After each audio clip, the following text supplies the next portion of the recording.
Halo, assalamualaikum. Kembali lagi bersama kakak di Les Smart Kim. Oke, kali ini kita akan membahas ya untuk asesmen harian untuk bab kimia ya, untuk turunan hidrokarbon ya dan gugus fungsi.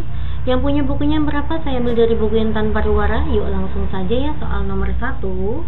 Tuliskan nama IUPAC untuk struktur berikut. Lah, ini adalah gugus aldehid ya. Kalau aldehid maka nanti dia selalu dicek ke 1. Kita cari induknya terlebih dahulu ya. 1, 2, 3, 4, 5. Ini kalau kayak gini kita punya satu cabang yaitu isopropil. 1, 2, 3, 4. Kependekan ya, maka yang panjang adalah ini 5. Nah, karena 5 nanti namanya adalah pentanal. Nah, lalu dicek kedua itu ada cabang isopropil. Oke. Maka nanti namanya 2 isopropil pentanal. Tata nama aldehid itu adalah alkanal. Oke ya, kita masuk ke poin B. Nah, ini gugus apa ini? Ada alkohol, tapi hati-hati ini ada C2H5. Kalau C2H5 kita jabarkan dulu ya, C-nya artinya ada 2, ini juga ada 2. Saya coba di sini ya, tanpa hidrokarbon tanpa hidrogennya maksudnya. Hanya karbonnya saja ya. 1, 2, nah 3, 4, 5, sini ada OH, lalu ke sini ada C, ke atas ada C-nya 2. Ya, ini C2. Ke samping ada C dan C. Kita cari induknya ya. Induk adalah rantai karbon yang paling panjang. 1, 2, 3, 4, 5, 6, 7 ya. Ini adalah induknya ya. Induknya itu ada 7 karbon. Oke. Nah, selanjutnya kita akan nomorkan. Penomoran pertama adalah terdekat dengan gugus alkohol. 1, 2, 3, 4. 1, 2, 3, 4. Nah, dari mana nih? Sama-sama dari atas maupun bawah itu OH dicek ke 4. Tapi kita lihat ya, 1, 2, 3 ketemu etil, 1, 2, 3 ketemu metil. Etil dan metil itu lebih kuat etil ya, maka nanti penomoran saya dari kanan atas ini ya.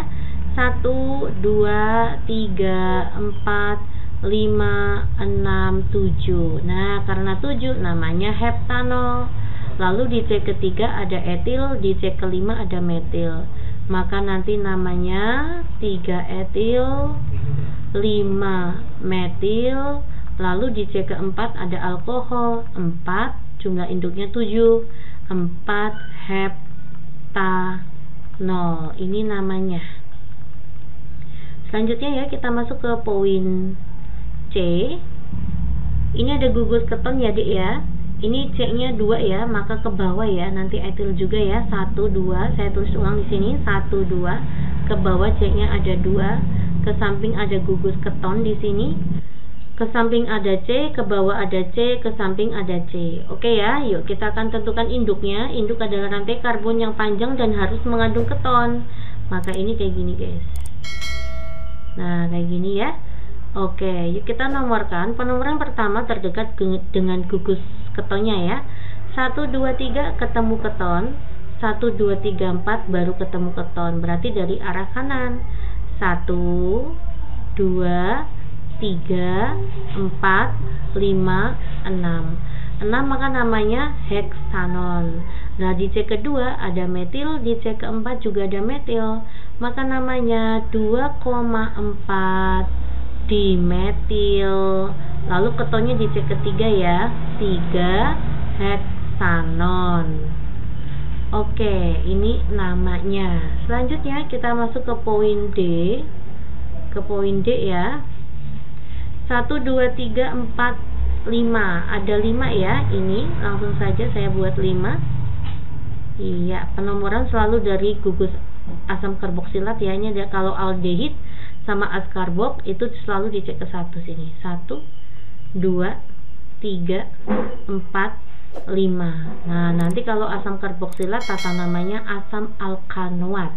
Di C kedua itu ada hidrokso ya. Di C ketiga ada metil. Sesuai dengan abjad ya, H sama M duluan H. Maka kita kasih nama asam. Di C kedua ada hidrokso, 2 hidrokso. Di C ketiga ada metil. Lalu induknya pentanoat. Ini namanya asam alkanoat ya. Oke, inilah jawabannya untuk nomor 1D. Selanjutnya ya, kita masuk ke soal nomor 2. Mengapa alkohol memiliki titik didih yang lebih tinggi dibanding dengan alkana dengan jumlah atom karbon yang sama? Ya, dikarenakan untuk hidrokarbon alkohol ya, untuk alkohol dapat membentuk ikatan hidrogen. Dapat membentuk ikatan hidrogen antar molekulnya ya. Dapat membentuk ikatan hidrogen antar molekul, dan alkohol itu juga bersifat polar. Kalau bersifat polar itu ikatannya lebih kuat ya. Iya, daripada alkana. Nah, ikatan hidrogen inilah yang menyebabkan titik didihnya lebih tinggi. Ikatan polar, kovalen polar juga memiliki titik didih yang lebih tinggi dibanding dengan alkana yang bersifat non-polar. Oke ya, ikatan hidrogen sendiri, misalkan saya ambil contoh, ada CH3, CH2OH. Misalkan antar molekulnya di sini juga ada senyawa CH3, CH2OH. Nah, inilah ikatan hidrogen ya. H ketemu O antar molekulnya. Ini yang menyebabkan titik didihnya lebih tinggi. Oke ya, lanjut ya. Kita masuk ke soal nomor 3. Penggunaan freon sebagai zat pendingin dalam lemari es dan AC memberikan dampak negatif terhadap lingkungan. Secara langsung, freon menyebabkan terjadinya efek rumah kaca. Benarkah demikian? Ya, jadi jawabannya benar ya. Kenapa? Karena gas CFC dapat menimbulkan ozon berlubang sehingga tidak ada penangkal radiasi sinar UV matahari yang masuk ke bumi ya. Ya. Ini yang masuk ke bumi.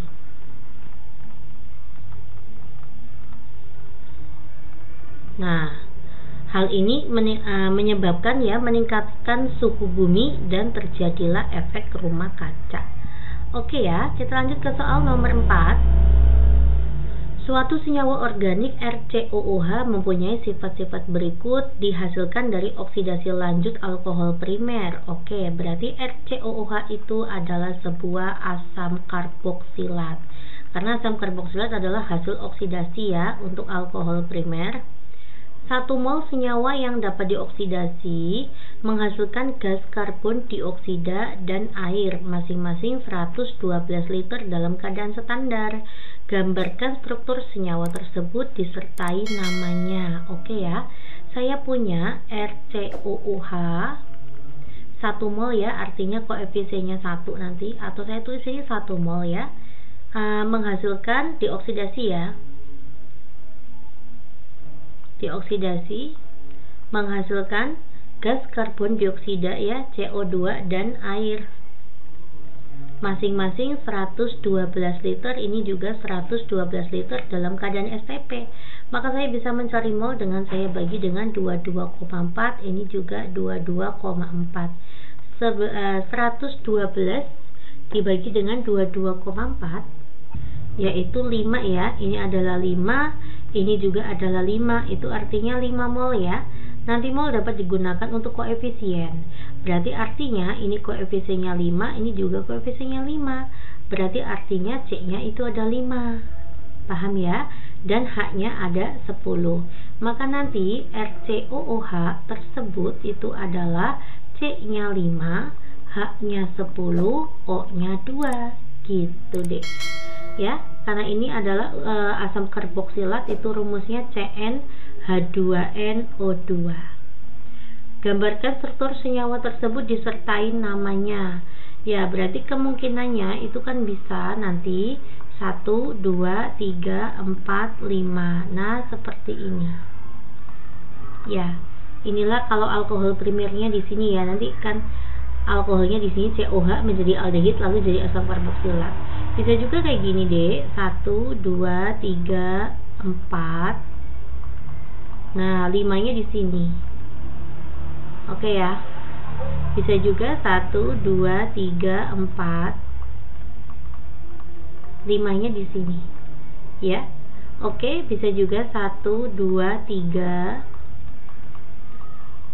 4, 5. Nah, ini kemungkinannya ya. Oke, misalkan ini berarti kan 5 namanya asam pentanoat. Untuk yang ini berarti kan nanti asam, di C kedua ada metil, asam 2 metil, induknya ada 4, butanoat. Kalau ini berarti asam 3 metil ya, 3 metil butanoat, nanti berasal dari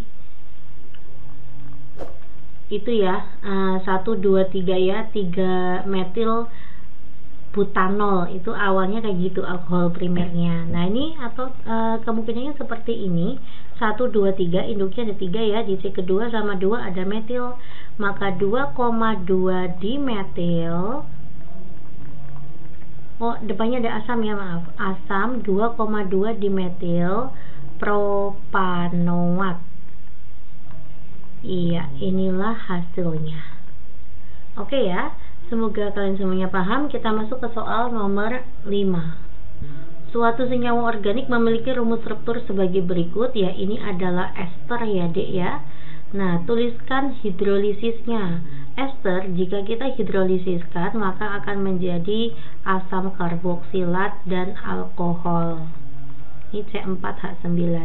Ya, kita hidrolisis ya, ditambah dengan air. Nanti hasilnya adalah ini menjadi asam karboksilat, ini menjadi alkohol. Ya, maka nanti CH3COOH ditambah dengan C4H9OH. Jika senyawa hasil hidrolisis di atas tidak bereaksi dengan KMNO4, tentukan rumus struktur senyawa tersebut. Nah, ini berarti kan hasilnya 1, 2 ya. Ini berarti kan asam etanoat. Nah, sedangkan alkoholnya ini masih tanda tanya ya. Alkoholnya itu ternyata tidak dapat dioksidasi. Senyawa hasil hidrolisisnya itu tidak dapat bereaksi dengan KMNO4, artinya tidak dapat dioksidasi. Maka nanti alkoholnya merupakan alkohol tersier. Nah, kita cari yang alkohol tersier yang jumlah C-nya ada 4. 1, 2, 3, 4. Nah, inilah alkohol tersier, yaitu alkohol yang nempel di C yang udah nggak punya H. Ya, berarti poin B itu nanti nama alkoholnya adalah 2 metil. Di C kedua ada cabang alkil ya. 2 metil 2 propanol. Ya, jadi ini hasilnya untuk C4H9OH-nya saya akan ganti menjadi 2 metil 2 propanol. CH3OH. Begitu ya dek ya. Ya, inilah jawaban untuk soal nomor 5. Semoga kalian semuanya paham. Assalamualaikum.